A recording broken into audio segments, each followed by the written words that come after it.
Assalamualaikum warahmatullahi wabarakatuh. Kami dari kelompok 2 SIA kelas K akan mempresentasikan CH22 yaitu mengenai Introduction to System Development and System Analysis. Sebelum itu izinkan saya memperkenalkan anggota kami. Yang pertama ada Rini Setiawati dengan MPM akhir 317. Kemudian ada Perlindia Najwa dengan MPM akhir 319. Lanjut ada Amalia Dewi NPM akhir 324. Kemudian saya sendiri yaitu Faiza Kartika dengan MPM akhir 329. Yang terakhir ada Desilia Dwi Susanti dengan MPM akhir 332. System Development, siklus pengembangan sistem hidup. Sistem analisis. Langkah pertama dalam pengembangan sistem adalah analisis sistem, di mana informasi yang diperlukan untuk membeli, mengembangkan atau memodifikasi sistem dikumpulkan untuk menggunakan sumber daya yang terbatas dengan lebih baik. Permintaan pengembangan disaring dan diprioritaskan. Jika keputusan dibuat untuk bergerak maju, sifat dan ruang lingkup proyek diusulkan, diidentifikasi. Sistem saat ini disurvei untuk mengidentifikasi kekuatan dan kelemahannya, dan kelayakan proyek yang diusulkan ditentukan. Jika proyek yang diusulkan layak, kebutuhan informasi pengguna dan manajer sistem diidentifikasi dan didokumentasikan. Kebutuhan ini digunakan untuk mengembangkan dan mendokumentasikan persyaratan sistem yang digunakan untuk memilih atau mengembangkan sistem baru. Laporan analisis sistem disiapkan dan diserahkan kepada komite pengarah sistem informasi. Kemudian ada desain konseptual. Selama desain konseptual, perusahaan memutuskan bagaimana memenuhi kebutuhan pengguna. Tugas pertama adalah mengidentifikasi dan mengevaluasi alternatif desain yang sesuai, seperti membeli perangkat lunak, mengembangkannya sendiri, atau mengalihdayakan pengembangan sistem kepada orang lain. Spesifikasi terperinci yang menguraikan apa yang harus dicapai sistem dan bagaimana hal itu harus dikendalikan, dikembangkan. Fase ini selesai ketika persyaratan desain konseptual dikomunikasikan kepada komite pengarah sistem informasi. Selanjutnya yaitu proses pengembangan sistem informasi dapat dijelaskan melalui 5 tahapan utama, yaitu sistem analisis, yaitu bertujuan mempelajari kebutuhan pengguna, masalah dalam sistem yang ada, dan merancang spesifikasi kebutuhan untuk sistem baru. Kemudian yang kedua adalah conceptual design atau perancangan konseptual. Hal ini bertujuan untuk merancang solusi sistem secara konseptual berdasarkan spesifikasi kebutuhan yang dihasilkan pada tahap analisis. Yang ketiga yaitu physical design atau perancangan fisik, bertujuan untuk mengonversi desain konseptual menjadi desain fisik yang dapat diimplementasikan secara teknis. Yang keempat, implementation and conversion, yaitu implementasi dan konversi. Hal ini bertujuan untuk mengimplementasikan desain fisik menjadi sistem operasional yang dapat digunakan, termasuk mengintegrasikan sistem baru dengan data atau sistem lama. Yang kelima yaitu operation and maintenance, yaitu operasi dan pemeliharaan, bertujuan untuk memastikan sistem berjalan lancar, memelihara performa, memperbaiki kesalahan, dan menambahkan peningkatan sesuai kebutuhan. Kemudian kembali lagi ke sistem analisis dan lain-lain. Nah, tahapan-tahapan ini memastikan pengembangan sistem dilakukan secara terstruktur, dari identifikasi kebutuhan hingga pemeliharaan berkelanjutan. Selanjutnya ada the players atau para pemain. Nah, pengembangan dan implementasi akuntan informasi sistem atau AIS memerlukan kerjasama dari berbagai pihak. Yang pertama di sini ada manajemen, yaitu mendorong keterlibatan pengguna, menyelaraskan sistem dengan strategi dan mengawasi proyek. Yang kedua di sini ada user atau pengguna, yaitu menyampaikan kebutuhan informasi, membantu pengembangan dan menguji kontrol sistem. Yang ketiga ada steering commit, yaitu mengatur kebijakan SIA, memastikan koordinasi dan melibatkan manajemen senior. Yang keempat ada project team, yaitu merencanakan, memantau dan menyelesaikan proyek dengan komunikasi intensif bersama pengguna. Yang kelima ada analisis dan programmers, yaitu analisis merancang sistem sesuai kebutuhan pengguna, programmers menulis dan memelihara program. Kemudian ada external players, yaitu pihak luar atau pelanggan, vendor, auditor, mempengaruhi pengembangan seperti melalui persyaratan IDI. Selanjutnya ada pengembangan sistem perencanaan. Perencanaan dalam sistem pengembangan SIA penting untuk mencegah sistem yang mahal, tidak terintegrasi, dan sulit dikelola. Dengan perencanaan, tujuan sistem dapat selaras dengan strategi organisasi, meningkatkan efisiensi, menghindari duplikasi, dan meminimalkan biaya serta kesalahan. Selanjutnya ada gambar. Nah, gambar ini menjelaskan alur proses pengembangan sistem menggunakan pendekatan SDLC atau System Development Life Cycle.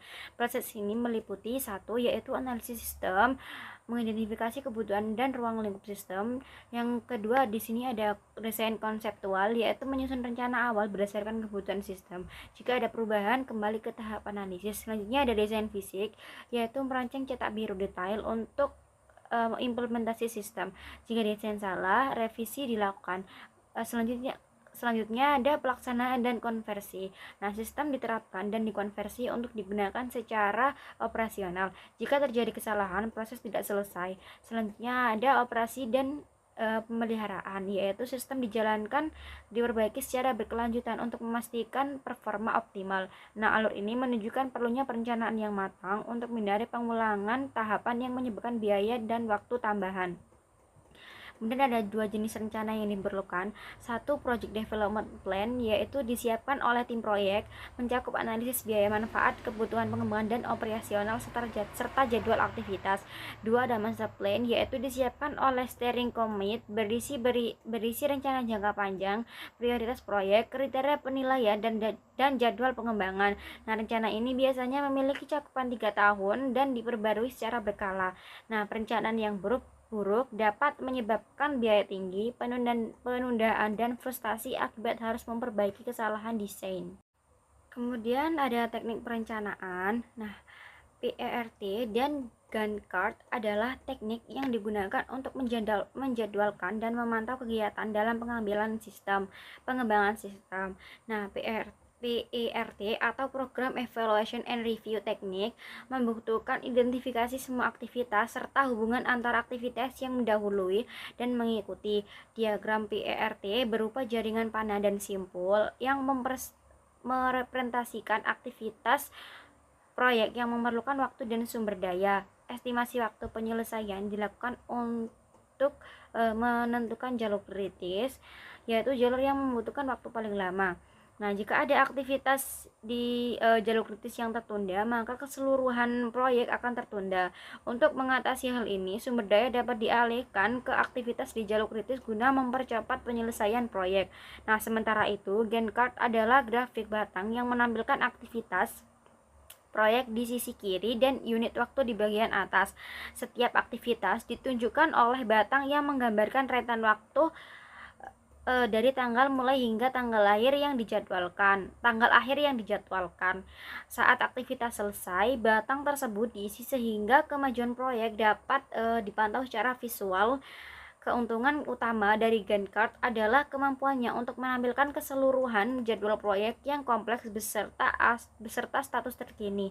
Namun, kelemahannya adalah chart ini tidak menunjukkan hubungan antar aktivitas proyek. Kemudian ada gambar. Nah, gambar ini menunjukkan bagian chart yang digunakan untuk perencanaan proyek. Bagian ini terdiri dari satu, judul dan informasi proyek. Yang dua, ada kolom aktivitas, yaitu berisi daftar tugas atau aktivitas yang harus diselesaikan seperti mengatur tim implementasi, menyiapkan prosedur anggaran, prosedur dukungan, hingga tes penerimaan. 3. Ada panjang durasi setiap aktivitas, yaitu digambarkan dengan batang horizontal yang menunjukkan rentan waktu pelaksanaan masing-masing aktivitas mulai dari minggu ke berapa hingga selesai. Yang keempat, ada pembagian waktu ditampilkan dalam satuan minggu untuk mempermudah penjadwalan. Nah, bagian ini membantu memvisualisasikan durasi, dan hubungan antar aktivitas dalam proyek untuk memastikan semuanya selesai sesuai jadwal. Selanjutnya ada analisis kelayakan. Nah, analisis kelayakan sendiri adalah langkah penting dalam pengembangan sistem yang dilakukan selama tahap analisis dan diperbarui sepanjang System Development Life Cycle atau SDLC. Nah, tujuannya adalah untuk menentukan apakah sebuah proyek layak diteruskan atau dihentikan. Analisis ini bisa sangat mendetail untuk proyek berskala besar, tetapi lebih informal untuk proyek kecil. Nah, feasibility study melibatkan masukan dari manajemen, akuntan, staf sistem, dan pengguna. Komite pengarah mengevaluasi ulang kelayakan di setiap titik keputusan besar untuk memutuskan apakah proyek harus dilanjutkan, dihentikan, atau diteruskan dengan syarat tertentu. Keputusan awal sangat penting karena semakin jauh proyek berjalan, semakin besar waktu dan biaya yang terlibat. Nah, ada 5 jenis aspek utama dalam feasibility study. Yang pertama ada 1, kelayakan ekonomi, yaitu apakah manfaat sistem sepadan dengan waktu, biaya, dan sumber daya yang diperlukan. 2, ada kelayakan teknis, yaitu apakah sistem dapat dikembangkan dengan teknologi yang ada. Yang ketiga di sini ada kelayakan hukum, yaitu apakah sistem mematuhi semua hukum dan peraturan yang berlaku. Yang keempat ada kelayakan penjadwalan, yaitu bisakah sistem dikembangkan dan diimplementasikan dalam waktu yang ditentukan. Yang kelima ada kelayakan operasional, yaitu apakah organisasi memiliki sumber daya manusia yang mampu merancang, mengimplementasikan, dan mengoperasikan sistem, serta apakah pengguna akan menerima dan menggunakan sistem tersebut. Nah, studi kelayakan yang tidak memadai dapat menyebabkan proyek gagal, seperti yang dialami oleh Bank of America dan Blue Cross atau Blue Shield yang harus menghentikan proyek mereka setelah menginvestasikan jumlah dolar karena sistem tidak sesuai harapan. Penganggaran modal menghitung kelayakan ekonomi. Berikut ini adalah 3 teknik penganggaran modal yang umum digunakan. Yang pertama, payback period. Payback period adalah jumlah tahun yang dibutuhkan agar penghemat bersih sama dengan biaya awal investasi. Proyek dengan payback period terpendek biasanya dipilih. Lalu yang kedua, NPV. Semua arus kas masa depan yang diestimasikan didiskontokan kembali ke arus kas sekarang. Menggunakan tingkat diskonto yang mencerminkan nilai waktu uang. Biaya pengeluaran awal dikurangkan dari arus kas yang diskontokan untuk memperoleh nilai sekarang bersih NPV. NPV positif menunjukkan bahwa alternatif tersebut layak secara ekonomi. NPV positif tertinggi biasanya dipilih. Lalu yang ketiga, tingkat pengembalian internal atau IRR. Tingkat pengembalian internal adalah tingkat bunga efektif yang menghasilkan NPV 0. IRR suatu proyek dibandingkan dengan tingkat minimum yang dapat diterima untuk menentukan penerimaan atau penolakan. Proposal dengan IRR tertinggi biasanya dipilih. Selanjutnya, aspek perilaku perubahan. Cara positif dan negatif orang bereaksi terhadap perubahan. Mengelola reaksi perilaku ini sangat penting untuk keberhasilan penerapan sistem baru. Untuk meminimalkan reaksi perilaku yang merugikan, seorang harus memahami mengapa resistensi terjadi. Beberapa faktor yang lebih penting meliputi hal berikut, yaitu yang pertama, ketakutan. Lalu yang kedua, dukungan manajemen puncak. Lalu yang ketiga, pengalaman dengan perubahan sebelumnya. Lalu yang keempat, komunikasi. Lalu yang kelima, sifat perubahan yang mengganggu. Lalu keenam, bagaimana perubahan diperkenalkan. Lalu yang ketujuh, bias dan emosi. Lalu yang terakhir, karakteristik dan latar belakang pribadi. Selanjutnya, bagaimana orang menolak perubahan? Yang pertama, agresi. Agresi adalah perilaku yang merusak, melumpuhkan, atau melemahkan efektivitas sistem, seperti meningkatnya tingkat kesalahan, kegangguan, atau sabotase yang disengaja. Lalu proyeksi. Proyeksi adalah menyalahkan sistem baru atas segala hal yang salah. Sistem menjadi kambing hitam atas semua masalah dan kesalahan yang nyata maupun yang dibayangkan. Jika kritik ini tidak dikendalikan atau dijawab, integritas sistem dapat rusak atau hancur. Lalu yang terakhir, penghindaran. Resistensi terhadap perubahan di mana penggunaan mengabaikan isu baru dengan harapan sistem baru tersebut pada akhirnya akan hilang. Selanjutnya adalah analisis sistem. Ketika sistem baru atau sistem yang lebih baik diperlukan, permintaan tertulis untuk mengembangkan sistem disiapkan. Permintaan tertulis untuk sistem baru atau sistem yang lebih baik menjelaskan masalah sistem saat ini, alasan perubahan, tujuan, manfaat, dan biaya sistem yang diusulkan. Investigasi awal. Investigasi awal dilakukan untuk menyaring permintaan pengembangan sistem. Sifat pasti dari masalah harus ditentukan. Dalam beberapa kasus, masalah yang dipersepsikan bukanlah masalah sebenarnya. Cakupan proyek atau apa yang seharusnya dicapai ditentukan. Penambahan persyaratan tambahan pada cakupan setelah disetujui merupakan masalah nyata. SIA baru berguna ketika masalah muncul akibat kurangnya informasi, tidak dapat diaksesnya data, dan memproseskan data yang tidak efisien. SIA baru bukanlah jawaban untuk masalah validasi. Penggunaan dan dukungan yang efektif tidak mungkin dilakukan jika pengguna tidak memahami sistem. Langkah-langkah dalam analisis sistem. Step 1, investigasi awal adalah langkah yang menyelidiki setiap kegiatan pengembangan untuk mendefinisikan masalah yang dapat dipecahkan. membuat penilaian awal tentang kelayakan, menyiapkan proposal untuk melakukan analisis sistem. Step 2, survei sistem. Pelajari sistem saat ini untuk mendapatkan pemahaman yang menyeluruh tentang cara kerjanya. Selanjutnya, studi kelayakan, yaitu mengembangkan analisis kelayakan yang lebih menyeluruh, terutama yang berkaitan dengan terhadap biaya dan manfaat ekonomi. Step 4, kebutuhan informasi dan sistem persyaratan, yaitu mengidentifikasi kebutuhan informasi dari pengguna dan menentukan tujuan serta persyaratan sistem baru. Dan yang terakhir adalah analisis sistem laporan, yaitu memberikan temuan-temuan dari fase analisis kepada manajemen. Nah, untuk menentukan kelayakan proyek serta biaya dan manfaat awal, harus merekomendasikan apakah akan memulai proyek seperti yang diusulkan, memodifikasinya, atau meninggalkannya. Proposal untuk melakukan analisis sistem disiapkan untuk proyek yang disetujui. Proyek tersebut diberi prioritas dan ditambahkan ke rencana induk. Jadi, proposal untuk melakukan analisis sistem adalah permintaan untuk menyelesaikan fase analisis sistem untuk suatu proyek yang berhasil melewati investigasi. Survei sistem. Survei sistem adalah studi ekstensif terhadap SIA saat ini yang memiliki tujuan sebagai berikut. 1. Memperoleh pemahaman mengenai operasi, kebijakan, prosedur, dan aliran informasi perusahaan, kekuatan dan kelemahan SIA, serta perangkat keras, perangkat lunak, dan personil yang tersedia. 2. Membuat penilaian awal atas kebutuhan pemrosesan saat ini dan di masa depan, dan menentukan tingkat dan sifat perubahan yang diperlukan. 3. Mengembangkan hubungan kerja dengan pengguna dan membangun dukungan untuk SIA. Dan yang terakhir, mengumpulkan data yang mengidentifikasi kebutuhan pengguna, melakukan analisis kelayakan, dan membuat rekomendasi kepada manajemen. Dokumen sistem adalah deskripsi lengkap tentang cara kerja sistem, termasuk salinan kuesioner, catatan wawancara, memo, salinan dokumen, dan model. Terdapat 2 model yang dapat dilakukan, yaitu 1. Model fisik, yaitu deskripsi tentang cara kerja sistem dengan mendeskripsikan aliran dokumen, proses komputer yang dijalankan, orang-orang yang menjalankannya, dan peralatan yang digunakan. Yang kedua, model logis, yaitu deskripsi sistem yang berfokus pada aktivitas penting apa yang dilakukan dan aliran informasi tanpa memperhatikan bagaimana aliran tersebut sebenarnya diselesaikan.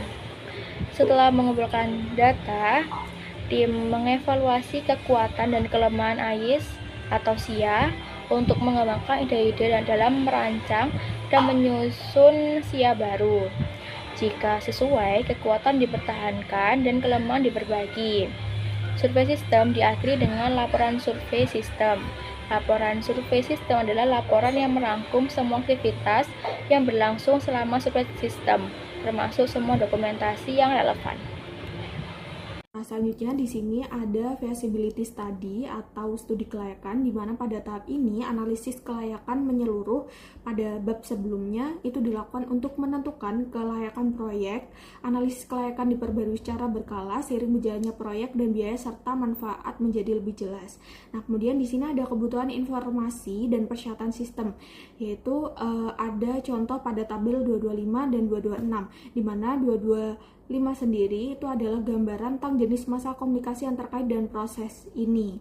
Nah, kemudian pada 226 yaitu adalah contoh persyaratan sistem. Menentukan kebutuhan informasi merupakan proses yang menantang karena banyaknya jumlah dan variasi informasi yang harus ditentukan.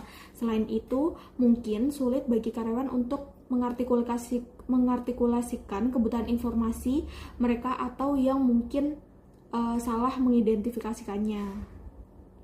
Selanjutnya, di sini saya akan menjelaskan mengenai sistem analisis report, yaitu laporan analisis sistem, laporan komprehensif yang merangkum analisis sistem yang mendokumentasikan temuan kegiatan analisis. Nah, di sini pada gambar tabel 227 yaitu ada tujuan AIS. Nah, bagaimana sih strategi untuk menentukan persyaratan AIS, yaitu ada 4 strategi, yaitu yang pertama, tanyakan kepada pengguna apa yang mereka butuhkan. Ini adalah strategi yang paling sederhana dan tercepat, tetapi banyak orang yang tidak memahami kebutuhan mereka sendiri. Nah, kemudian yang kedua yaitu analisis sistem eksternal. Jika solusi sudah ada, jangan menemukan kembali roda, yaitu evaluasi atau memastikan sistem eksternalnya. Nah, kemudian ada periksa sistem yang ada, yaitu tentukan apakah modul yang digunakan sebagaimana mestinya dapat ditambah dengan tugas manual atau dapat dihindari sama sekali. Nah, kemudian yang ketiga yaitu buat prototype, yaitu jika sulit mengidentifikasikan persyaratan, pengembangan dapat dengan cepat membuat rancangan sistem untuk dikritik pengguna. Nah, kemudian pengguna itu mengidentifikasi apa yang mereka suka dan tidak suka tentang sistem dan meminta perubahan. Proses berulang untuk melihat apa yang dikembangkan dan memperbaiki berlanjut hingga penggunaan menyetujui kebutuhan mereka.